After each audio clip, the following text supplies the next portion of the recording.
So at this time, we're going to introduce our guests here. That's going to be Jason Hanson and Kyle Okke of the AgMafia and the Agronomist Happy Hour podcast. Jason, Kyle, how are you guys doing today?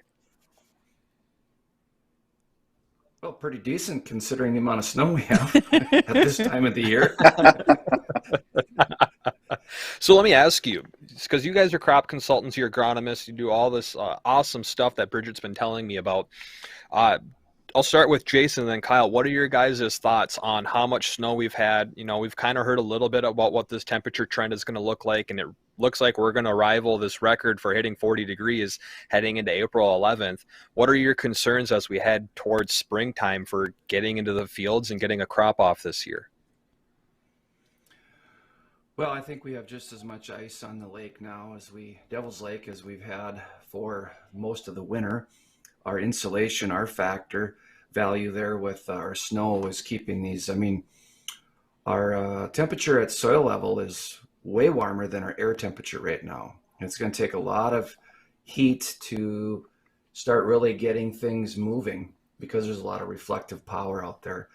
In my travels, about the only spots you see where there's any dark hilltops are probably south of Minot on your way down to Bismarck and around the Falkirk mine. So there's some nervousness, I think, particularly around corn at this stage already, because it's not my phone. Next 9 days looks pretty cold. Right. And how about you, Kyle? Well, we are, the last I looked, so I'm in Dickinson, southwestern part of the state, and we have shattered our annual snowfall total for any winter by close to 20 inches, if I'm not mistaken. And it is still very white. I'm actually at a meeting right now with a bunch of other farmers from my area. And, as we're talking to each other, we're like, when's the start date going to be? When are we going to get things going? And a lot of us are talking, we're going to be lucky if it's the end of this month, or end of April, I should say.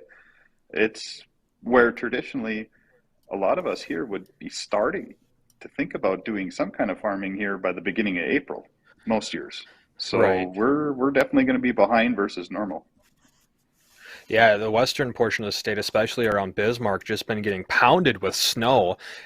And even here, we've had our fair share. We're at just shy of 60 inches, mid 50s right now. So we're about 6 to 8 inches above average. Grand Forks is around 63, I think. Uh, Going into April 1st, the average snowpack, or I should just say the record snowpack, and this does vary by day, but April 1st, the record is 10 inches of snow for our snowpack. And last I checked, we're in the upper teens to near 20. So it's like you said, it's going to take a lot, and we have to worry about the flooding aspect, and that could cause a big issue if the fields stay wet for too long Mm-hmm. as well. Bridgette, what are your thoughts on all of this? Because you do work with these guys as well, right? I do quite a bit. And actually, I want to take this in a slightly different direction. So, all of us talk regularly about what are we going to be doing to get ready for spring at this point. First of all, it's meeting season. So, picking up all the tidbits and information that we can before we get into the field is going to be vital. So, I'm going to ask the guys, what are probably the top of mind two things that you've got going on? I'll start with you, Kyle. What are the top of mind two things that you want to make sure your farmers are well aware of going into the 2023 growing season? I think our big one here is going to be that last fall was so dry that we didn't get a lot of burn down done. And we don't do a lot of tillage here, so we rely pretty heavily on spraying weeds out in the fall. And we didn't do much of that because things were so dry. And now, with planting season getting pushed so late, it's going to be easy to forget about things. It's going to be easy to offload things, and everyone's going to be focused on fertilizer and planting, and we're going to forget about spraying until it's too late, till the crop's up, and we're not going to be able to get a good pre-seed application of herbicide put down so we can start clean. I think that'll be our biggest problem here, is that we need to take the time to keep up spraying weeds. So, Jason, are you thinking something similar in your neighborhood around Devil's Lake, or is it going to be a little bit different? No, my biggest concern probably is going to be that I think this is going to be a perfect scenario and setup for, we're going to have a tremendous kochia year. Last year We did get our burn downs on, which traditionally doesn't happen here. We just kind of seed. It was so wet in the spring. Possibly looks like that's the case here too. So we just have to pay attention. And there's probably another thing where people are kind of wondering at the retail level where this, I don't know if this will change some of the cropping plans, that they'll, if we get pushed later, if there'll be more soybeans put in. But as of right now, there really isn't a whole lot of soybean seed spoken for, which is kind of odd for this time of year at this point. Would you say that there was a lot more intentions to go in with corn? Oh yeah. Okay. Yeah, corn was a tremendous crop last year, and that's top of mind. Everybody, well, you should have kept planting corn. Everything told you that was not the thing to do. And we got this gift of a fall that was just unbelievable. So people can count those years on, they remember them specifically when you ask them. Right. Are we going to get 2 of them back to back? I don't think so. That's unusual. All right. And we're going to ask some more of those unusual questions here. It is 1:30 in the afternoon. We are at the bottom of the hour. We are visiting with the AgMafia. That would be Jason Hanson, Kyle Okke. That actually includes myself. But we are visiting today about what's going on as we get ready to go into the spring. It's kind of like the back alley discussion on what do we think it's going to look like from the Mafia. So we will be back shortly, and we'll continue that conversation. Gentlemen, we've been visiting about, all right, what's spring 2021 going to look like? And my question to you is, and I'm going to start with Kyle on this one, is there a point where you're going to have folks make rapid planting intention changes? Are they going to make a big swing from what they currently have bought for seed? I mean, is there some, I get asked this question all the time, is there a magical cutoff date that your farmers are looking at and saying, all right, I'm switching out of corn to soybeans to more sunflowers, whatever the case might be? Any thoughts on that? Well, I have plenty of thoughts. I don't know if there's a magical planting date by any means, but we're already talking audibles. Yeah. That is something we're definitely talking about at this point, because we know that our planting intentions are going to be a lot later than what we originally anticipated, which is normally mid to late April. And we now are talking probably beginning of May for sure until we get started. And so usually the comfort crop for a lot of us to plant is wheat. Yep. Usually not the most, pencil wise, you don't want to put too many acres because of rotation reasons, and might not pay you back dividends and yield versus growing something like corn or sunflowers. I think corn will be the one that will probably suffer if we go too late into the year without planting. But we got to look back at last year. Last year we didn't start planting corn until middle of May, late May. Yeah. And we ended up doing very well, exceptionally into June plantings. So it just depends on the conditions. I think if we have conditions like we did last year, when we finally get planting, I don't think there'll be a lot of changes. I do think there'll be more sunflowers being planted with the anticipation of things being late, because they're generally a good late crop. Right. But I don't know about a magic cutoff day. Okay. Because that is a big question folks ask a lot of times is, okay, are we going to get too late because we have wet conditions? And no doubt crop insurance weighs into some of this as well, but there's never a specific science to what we're talking about there. And so speaking of some of those science-based questions, so Jason, when it comes to this, what we did last fall going into this year, cover crops have more and more of a high focus these days. Looking back, will you make any different recommendations on the use of cover crops based on last fall into this summer, or you pretty much have a set in stone, this is how I'm going to use cover crops? How does that look for you? So one of the fun things I get to do is I'm on called the Trusted Advisor Partnership. So it's a bunch of us consultants in the state, certified crop advisors, and we had a call this morning. And just, it's a networking thing where you can kind of minimize the, talk about the failures, talk about the positives and scenarios and situations. And so that's what we're doing. We're still focused on that. Mm-hmm. There is one thing we will have in this state, and that is wind. I can guarantee it. So you have to be prepared to, how does your crop handle wind? It can set it back, it can shear it off, it can move soil, and we're trying to minimize that. So you just have to, that's a very audible type thing where you try different things and then lean on your cohorts that have tried it, made mistakes, and then you can do the things that you feel work for your farmer and their operation. Mm-hmm. So we're still gonna tackle it. We have to. Kyle, I'm going to go back over to you because there's been a lot of talks and it's kind of been a new buzzword. And we've touched on this a few times during our show in the past, and that's the use of biologicals. What are your thoughts on that? And I've heard Bridgette had mentioned that you have actually at the conference kind of talking about this. What are your thoughts on these biologicals, the concept, the application, the practicality? What do you think about all of that? It's a great question. It's definitely at the top of mind right now. It's probably the most frequent thing that farmers are asking about is how should I use them and what? And so any guidance that you've been learning while you're there today, Kyle? Yeah, there's definitely some. There's no one size fits all scenario. That's one thing we're learning. Mm-hmm. There's also everything's very specific to your situation. So if you know more about your soils and more about those parameters, and a lot of the focus here isn't just on your traditional soil testing, it's using things like the Haney test, the Soltiva test. So you're looking at carbon respiration, you're looking at water extractable nutrients, and how you can utilize both of those levels of soil information to your advantage and leverage when you know you can use a biological, or maybe it's just having a different fertility program. It's definitely using it as a one size fits all and going fence row to fence row, so to speak. I don't know is the right way to use biologicals, but understanding your particular field situation, there's a lot of really, really good fits, I think. And that's what we're getting out of this meeting today. I see.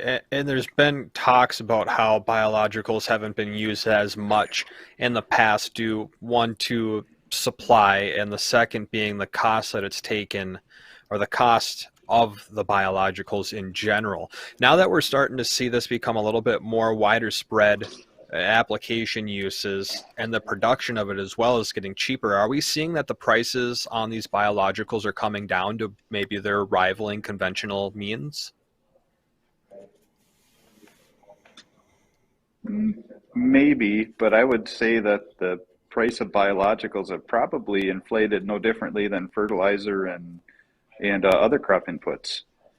But it's people's knowledge of how to utilize these biological products and what they can actually do, and now it's not just about a general crop stimulus to try to improve yield, that they're tackling very specific things.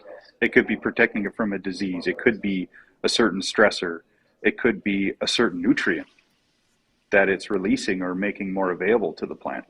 And so I think the world of biologicals has gotten a lot more refined, so to speak, on how to utilize them and what they can do for you. So it's what you said there about the particular pest, disease, stressors, et cetera. So that has a question that I'm going to prompt to Jason. You truly despise flea beetles and canola. Pests like that, with the snowpack we've had this year, do you think that the snow acted as an insulator with some of our pests or our diseases, and we're going to need to have an elevated concern for those throughout our growing season? Thank you for reminding me of my stressor points. Sorry. Bridgette, I appreciate that. Sorry. Yes, we will have a tremendous flea beetle pressure in canola country again, because we barely have any winter mortality, and with this snowpack we're going to have virtually zero. So we're going to have to pay attention to that. A lot of our diseases that we contend with in the state will be, depends on how we start. We can have seedling diseases with the amount of moisture right off the bat. A lot of things will come in. Insect pressure, between flea beetles and grasshoppers, those are probably the ones on top of mind. I think will be elevated again, because this will be the third year in a row of that scenario. So between those factors, what Kyle was talking about with biologicals and interest from farmers, consultants are really busy right now with, writing prescriptions. This whole biological piece, you're going to have to really get to know your soils on your farm and the differences. So our profession is very, I like it. It's very unique. It's very different in what we do, but there's a lot of increasing interest from outside. The biological piece, I mean, there's more. Can you not use synthetic nitrogen, for example? Can you do something different?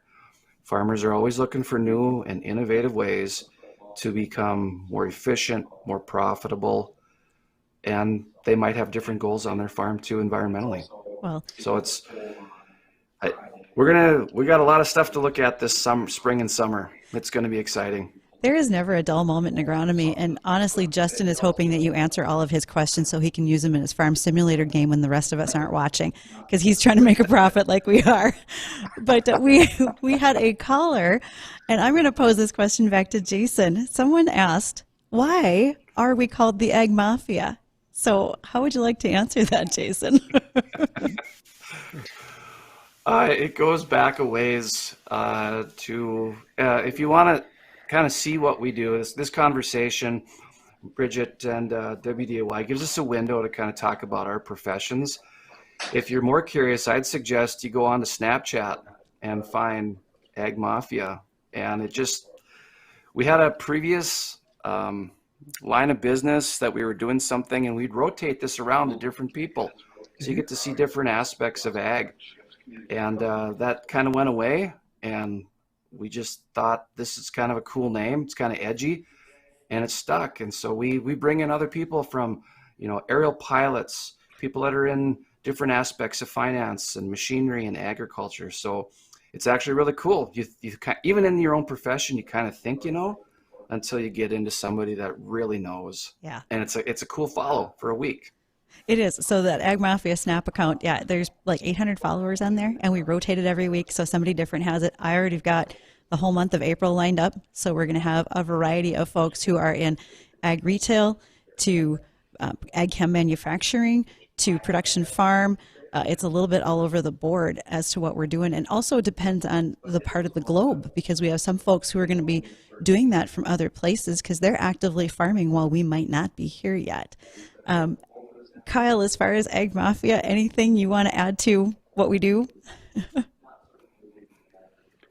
Well, I mean, besides the Snapchat thing and bringing in all these people from all over the place and getting a view of agriculture from so many places, the three of us are also working at kind of, let's say, making this space exciting and fun. Sometimes meetings and education on the agronomy side can get stagnant or boring. Death by PowerPoint. I don't want to say that.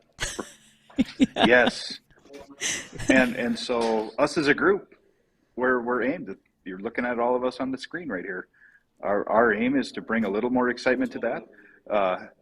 Think differently about how to convey some of this information and give the whys and the how, not just the click, click, click, here's the slide, let me look at it, read it for you, all this, but actually provide that same information in a more captivating way, in a way you can take home with you and utilize, I guess. So we're working just a lot on education.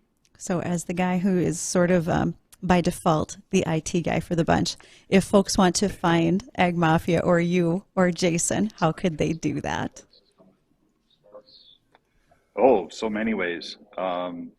Social media would probably be the quickest way to find us. So if it's through the AgMafia, it'd be AgMafia LLC on Twitter, Instagram, Facebook. You can find me as Okke from Muskogee, but it's not spelled O-K-I-E, it's O-K-K-E on all social platforms. So that's Snapchat, Instagram, Twitter, etc. I'll let Jason explain how to find him. That's right. Yeah, mine is handle on social media is Rock and Roll Agronomy. I use that for everything: Snapchat, TikTok, Instagram, Twitter. And then you get bored one day and you're driving down, and you don't want to look at snow anymore. You can hop over onto our podcast, The Agronomist Happy Hour. And we talk about other ag stuff and interesting topics and individuals. And that's kind of, oh, and we drink beer occasionally when we do that too. Yep. So that's fun. Actually, as I was driving this morning, I was listening to the latest discussion on how to hashtag crush kosher, everyone's nemesis going into 2023. So a huge thank you to Kyle Okke, Jason Hanson. We greatly appreciate you guys joining us today.